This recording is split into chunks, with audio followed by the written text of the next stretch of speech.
தொடர்ந்து குடும்ப வாழ்க்கை ஆழமானதாய், வளமுள்ளதாய், உறுதியானதாய் இருக்க வேண்டுமானால் தொடர்ந்து 1 கொரிந்தியர் புஸ்தகம் 13ஆம் அதிகாரம் 5ஆம் வசனம் அதில் சொல்லப்பட்ட அடுத்த வார்த்தை தீங்கு நினையாது. அதனுடைய கருப்பொருள் என்னவென்றால், அன்பானவர்களே, திங்கிங் நோ ஈவில், ஒரு தீமையான காரியங்களை குறித்து இன்றைக்கு குடும்பங்களிலே பிரச்சனை வரும்போது தீமையான எண்ணங்கள் வருகிறது. அந்த வார்த்தையை படிக்கிறேன் கேளுங்கள். அந்த வார்த்தை எப்படி சொல்கிறது? அது தீங்கு நினையாது.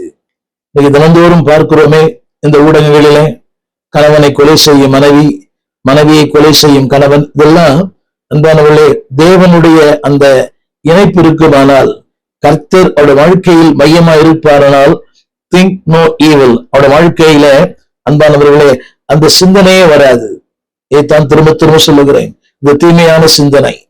இன்றைக்கு திருச்சபைக்கு வருகிற அநேகர் கூட அந்த தற்கொலையின் அந்த ஆவி அநேகர் ஆட்டி படைக்கிறது.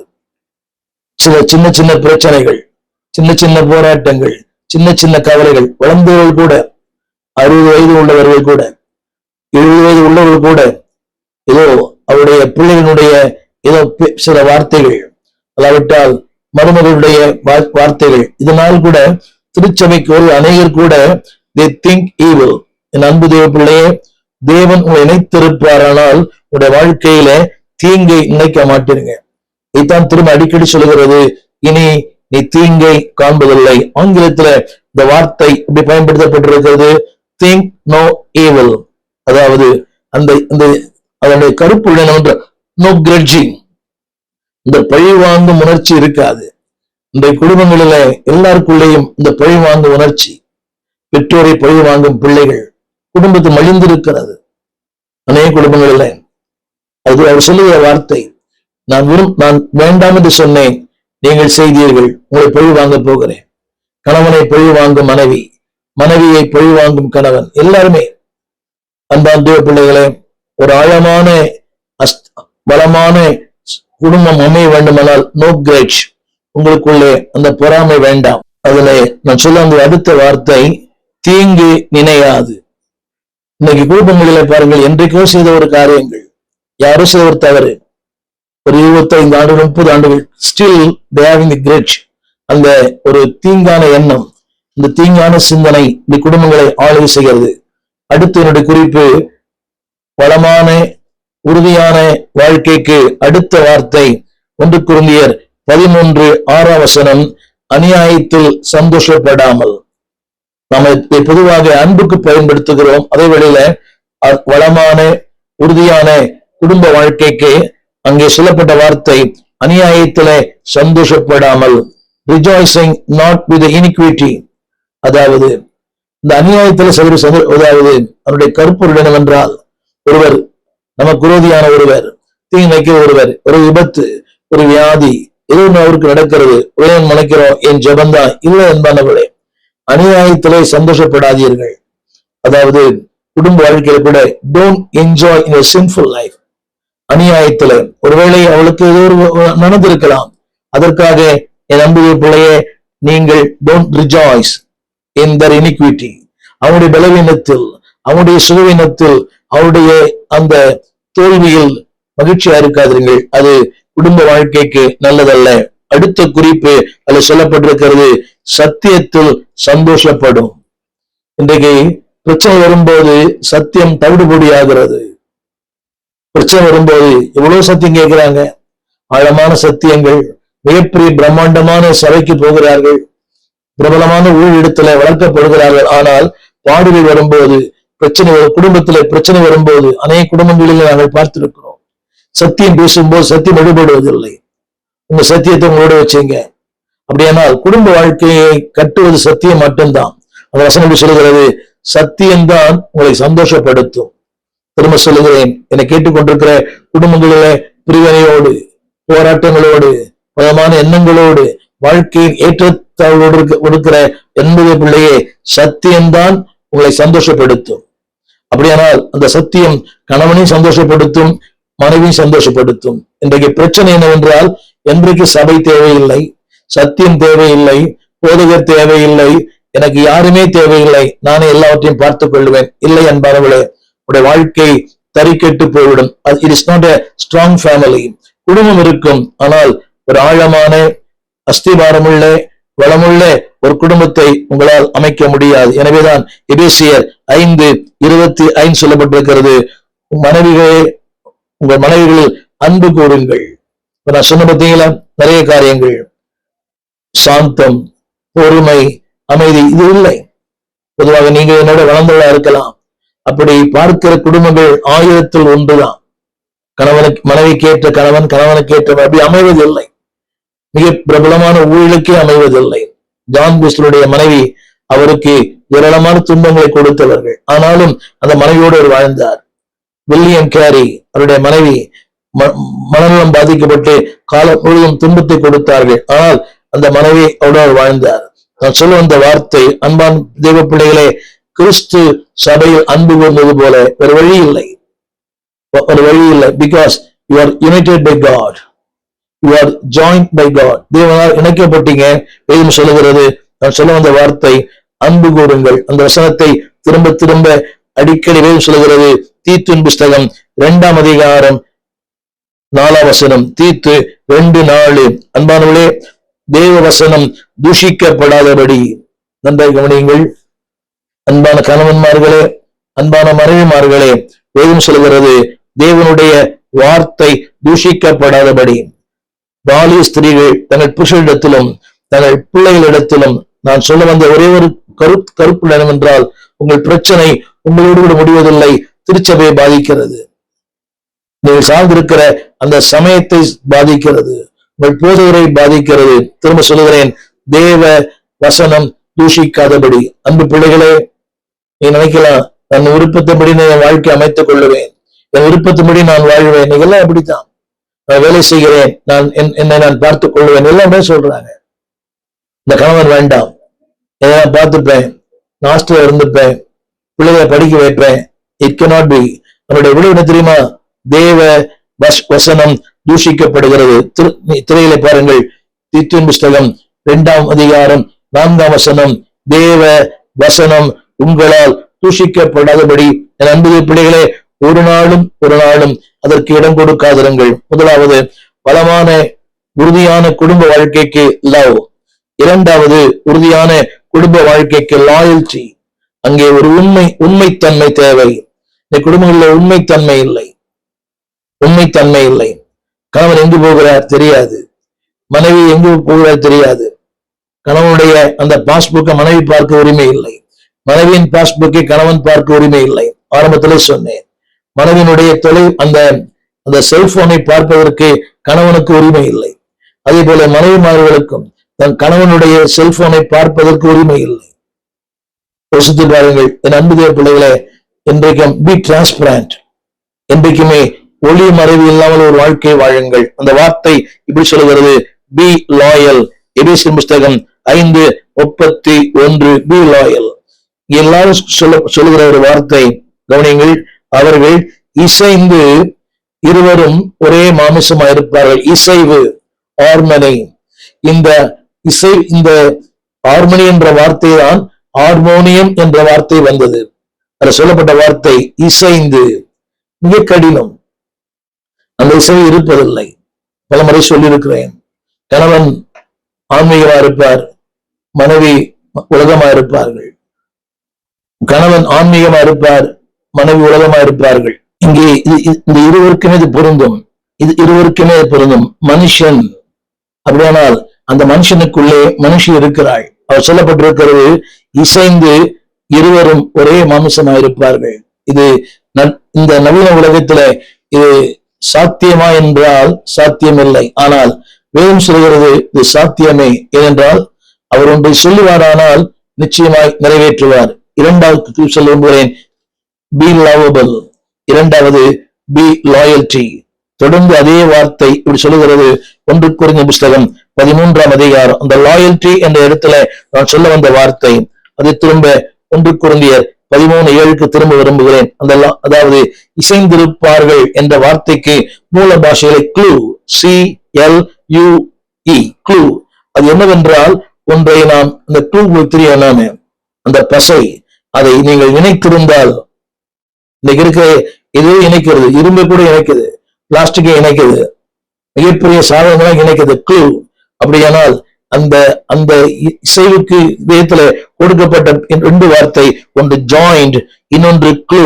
என கேட்டுக்கொண்டிருக்கிற அன்பு தேவ பிள்ளை, தேவன் உங்களை இணைத்திருக்கிறார். திரும்ப அந்த வார்த்தை சொல்ல விரும்புகிறேன்.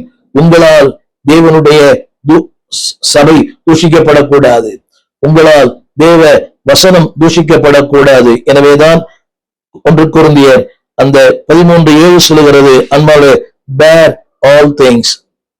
குடும்ப வாழ்க்கையில சகிப்புத்தன்மை தேவை. சகிப்புத்தன்மை இல்லை என்றால் குடும்ப வாழ்க்கை இல்லை. இன்னைக்கு அநேகருக்கு சகிப்புத்தன்மை இல்லை, கணவனுக்கு இல்லை, சில குடும்பங்களில் மனைவிக்கு இல்லை. என்னை கேட்டுக்கொண்டிருக்கிற அன்பான குடும்ப தலைவர்களே, அன்பான குடும்ப தலைவிகளே, அதாவது அந்த சகிப்புத்தன்மை, அந்த லாயல்ட்டி வரும்போது அந்த வாழ்க்கை கடினம்தான், வாழ்க்கை போராட்டம் தான், வாழ்க்கை பிரச்சனை தான். ஆனால் தேவன் இணைத்திருப்பாரானால் the tough will be smooth.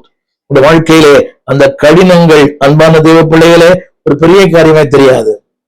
ஒவ்வொரு நாளும் வாழ்க்கையில பிரச்சனை, everyday there is a new challenges, புதிய புதிய சவால்கள், புதிய புதிய பிரச்சனைகள், புதிய புதிய போராட்டங்கள். ஆனால் நான் சொல்லுங்க வார்த்தை bear all things. கொஞ்ச நாள் தமிழ்ல தான் சொல்லப்படுறது, சகலத்தையும் அது தாங்கும். ரொம்ப கடினம், குடும்பத்தை தாங்குவதே கடினம். அப்படியான ஊழியக்காரர்களே, நம்பு போதுகர் மனைவிகளே, மிகுந்த தாழ்மையோடு சொல்லுகிறேன், தாங்குங்கள். கடினம்தான்.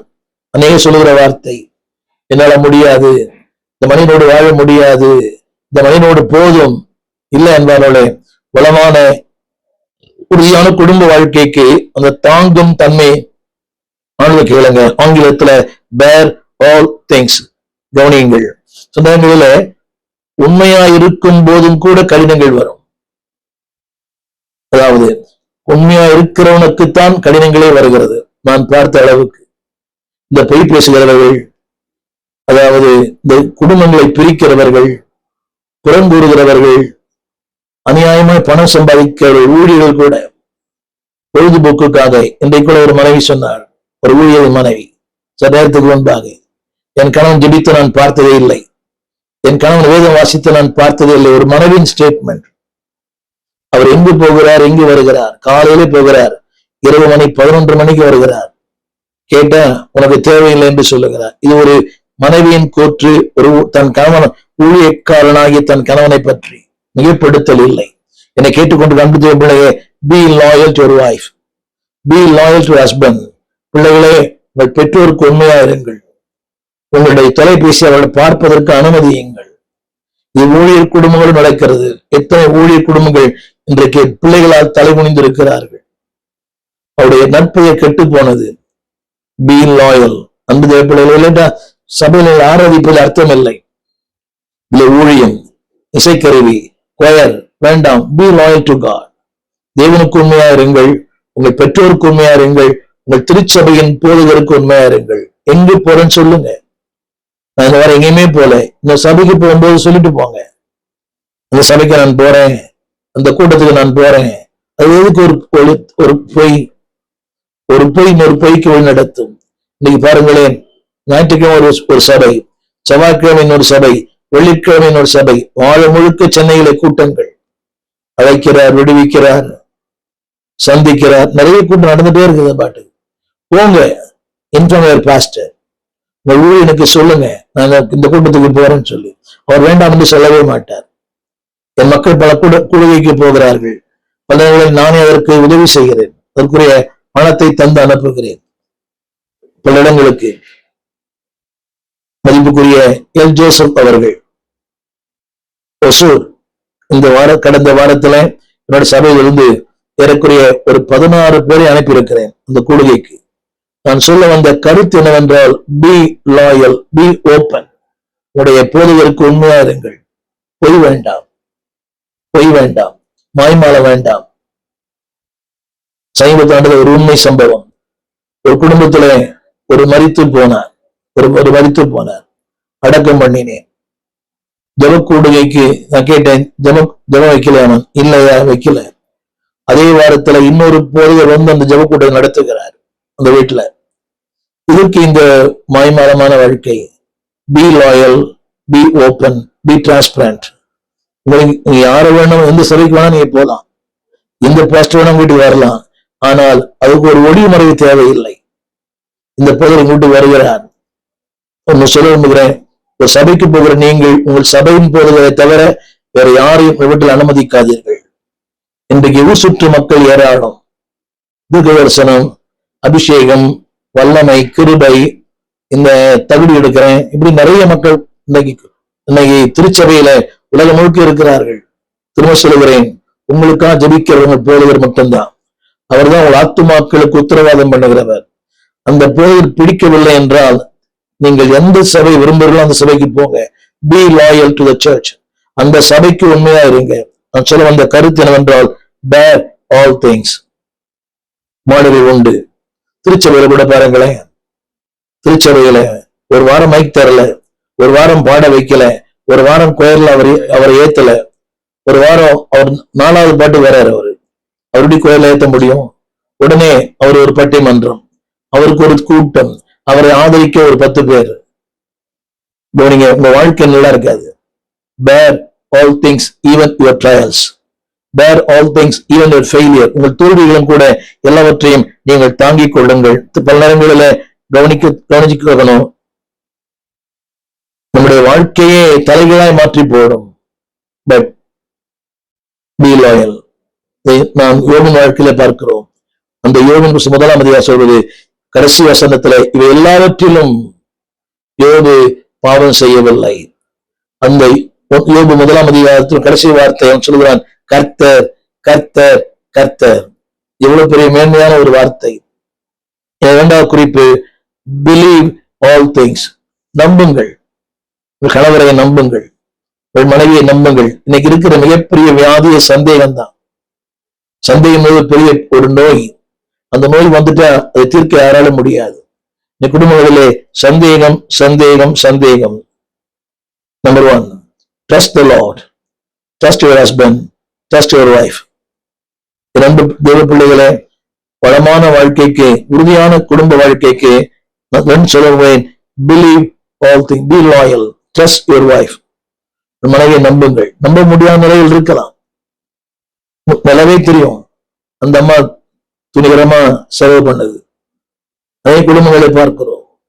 அதே குடும்பங்களை உழைத்து சம்பாதிக்கிற கணவன், அது துஷ்பிரயோகம் பண்ணுகிற மனைவிமார்கள். அதே வேளையில கஷ்டப்பட்டு சம்பாதிக்கிற மனைவி, துஷ்பிரயோகம் பண்ணுகிற கணவன். 2 ஆண்டுகள் வெளிநாட்டுல வேலை செய்கிறார். வரும்போது வெறும் கையோடு வருகிறார். கேட்டா, நான் அவருக்கு தந்தேன், இவருக்கு தந்தேன், இவருக்கு தந்தேன். ஆனா கட்டின மனைவிக்கு ஒண்ணுமே கொடுக்கல. எப்படி இந்த மனைவி குடும்ப வாழ்க்கை நடத்த முடியும்? திரும்ப சொல்கிறேன், பி லாயல். இன்னும் 3வது குறிப்பு, அன்பான தேவ பிள்ளைகளே, அடுத்த வசனத்தில் எழுதப்பட்டிருக்கிறது, 1 கொரிந்தியர் 13:7, சகலத்தையும் சகிக்கும். ஆங்கிலத்தில் பயன்படுத்தப்பட்ட வார்த்தை, ஆங்கிலத்துல enduring all things. ஆரம்பத்துல சொன்னேன், கவனிங்க, அந்த சகிப்புத்தன்மை கேளுங்கள். அது ஒரு வரம், அது ஒரு கிருபை. என்ன நினைக்கிறாங்கன்னா, ஒரு சகித்து கொண்டு போனால் அவர் பலவீனமானவர் இல்லை. Meekness is not a weakness.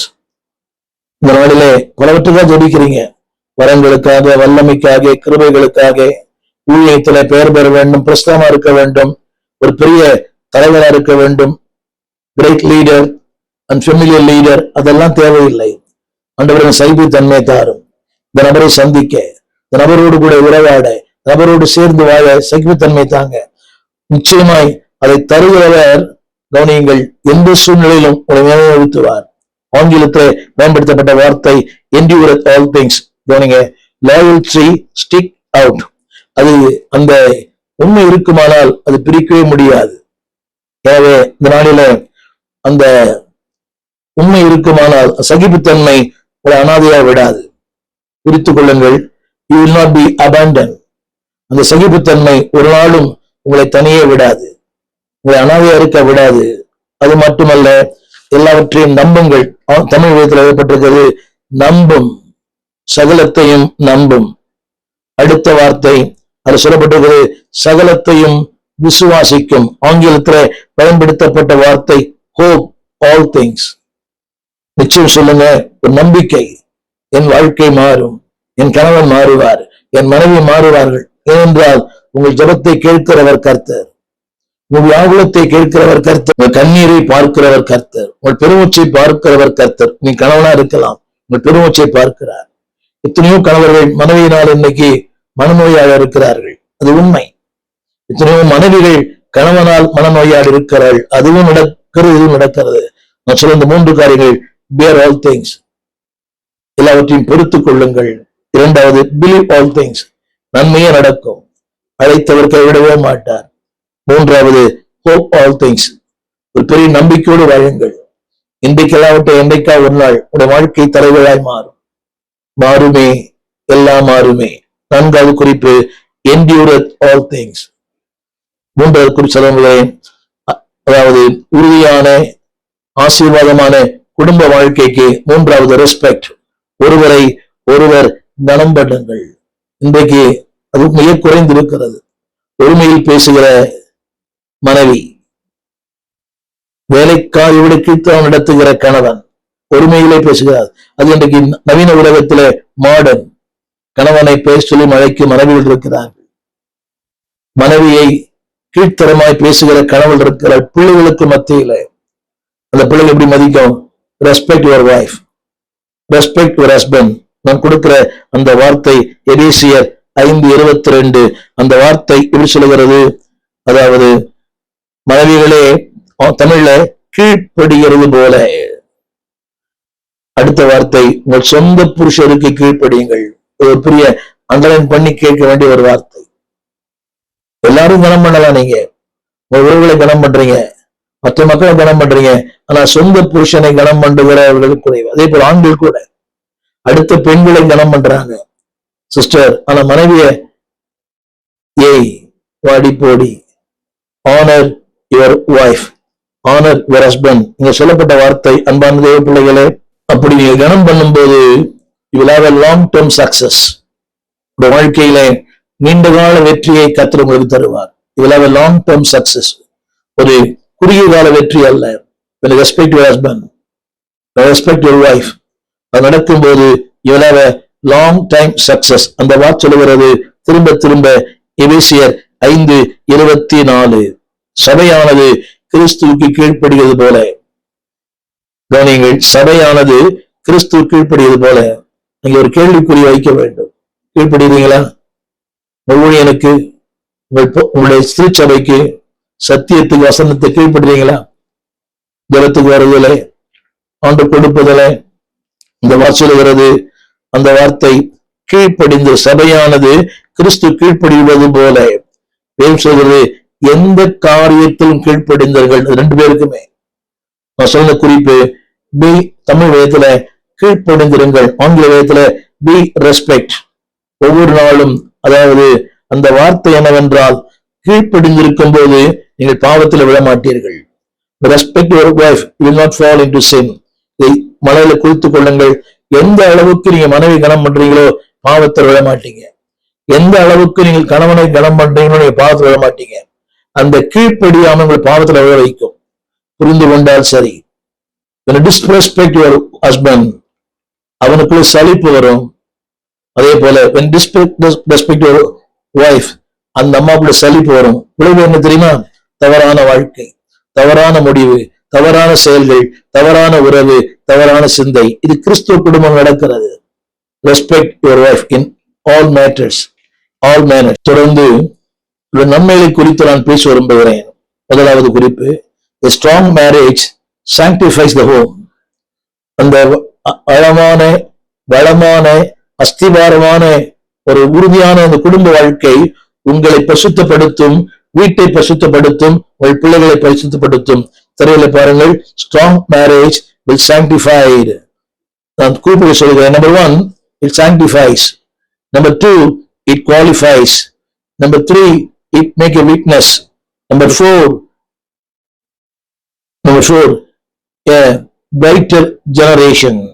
ஒரு 4 குறிப்புகளை ஒன்றா சொல்ல முடியும். நம்பர் 1, அன்பானவர்களே, அதாவது தேவன் விரும்புகிற அந்த குடும்ப வாழ்க்கை, லவ், லாயல், ரெஸ்பெக்ட், இது 3 இருந்தால் உங்களுடைய குடும்பம் பரிசுத்தமான குடும்பமா இருக்கும். A strong marriage sanctify the home.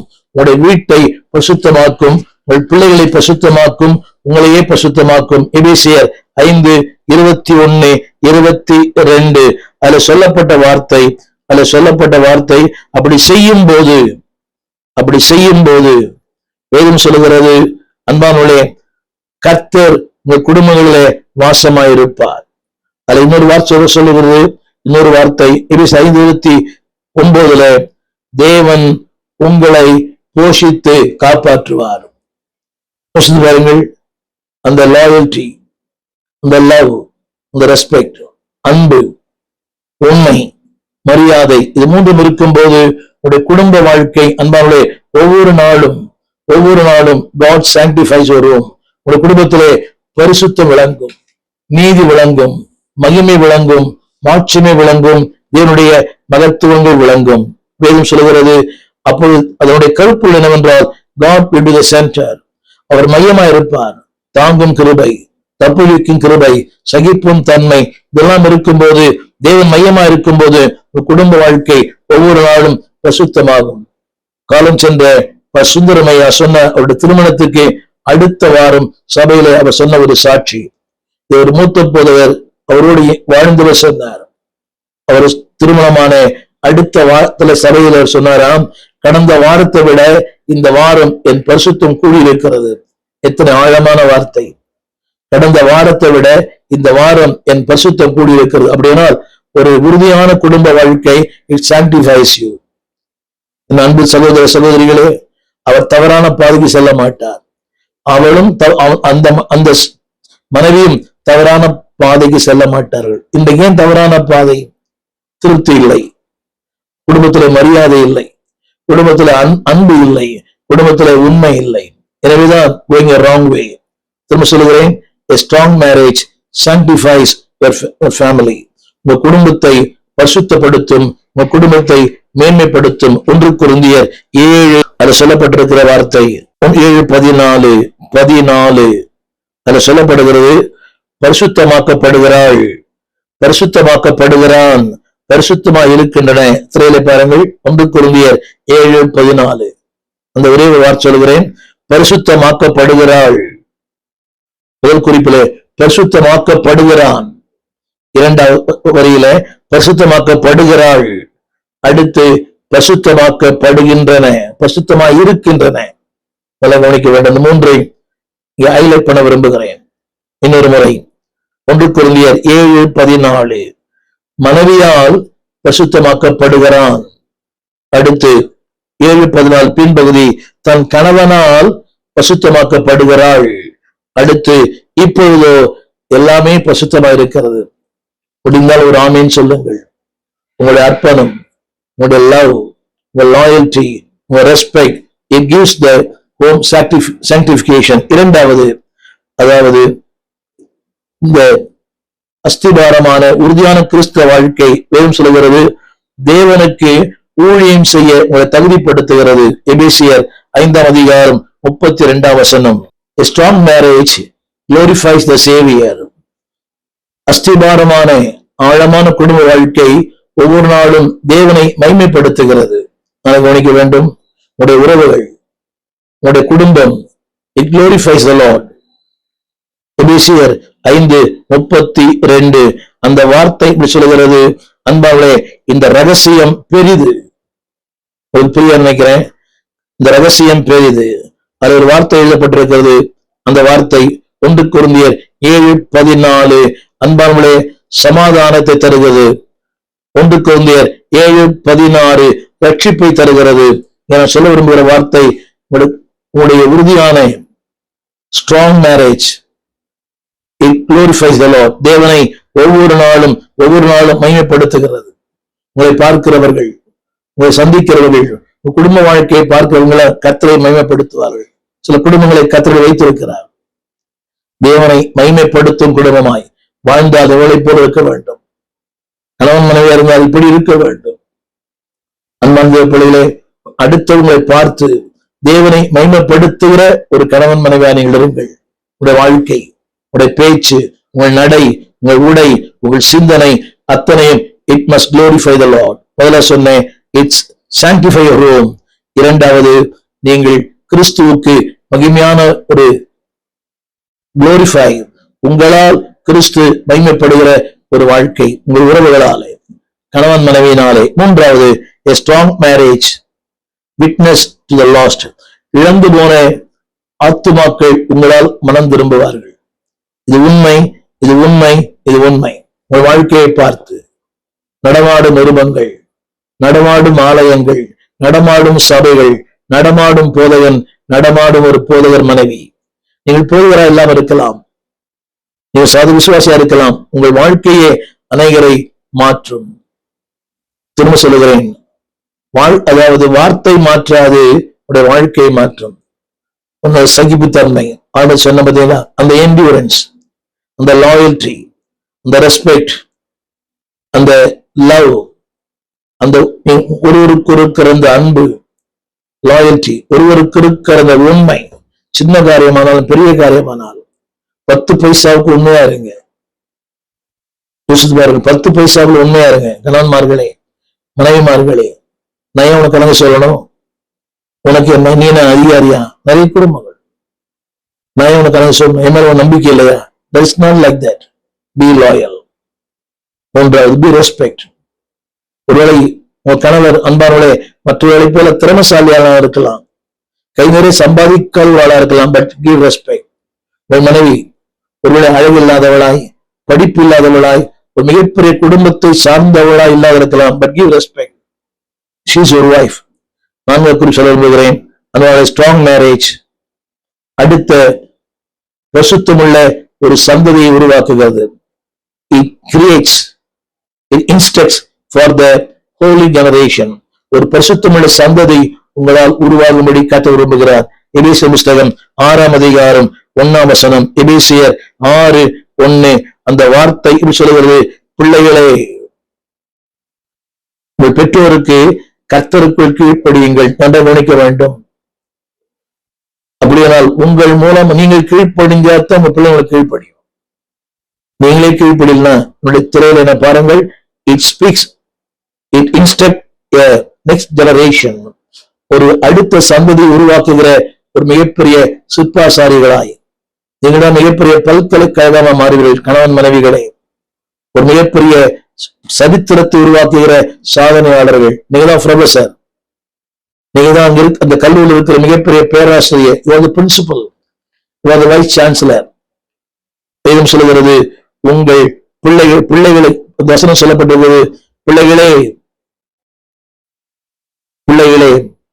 உங்கள் பெற்றோருக்கு கீழ்ப்படியுங்கள்.